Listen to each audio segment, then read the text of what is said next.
সুপ্রিয় দর্শক, আমরা এখন বর্তমানে এসেছি হচ্ছে যে লালমনিরহাট জেলার এই দেখুন, হ্যাঁ খুঁটামারির দুলা বলে যে জায়গাটু রয়েছে, সেই জায়গার মধ্যে আমরা রয়েছি। তো আপনারা দেখতে পাচ্ছেন একটা সুন্দর একটা মনোরম পরিবেশ এবং প্রকৃতির যে একটা সৌন্দর্য এখানে না আসলে অনুভব করা যাবে না।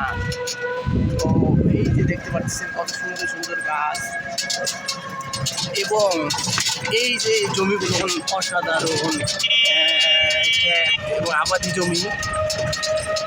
আর হচ্ছে যে এই যে আঁকা বাঁকা যে মেঘপথ, এই পথ দিয়ে হেঁটে গেলেই আপনাদের মনোমুগ্ধকর একটা পরিবেশ, আপনারা না আসলেই বুঝতে পারবেন না।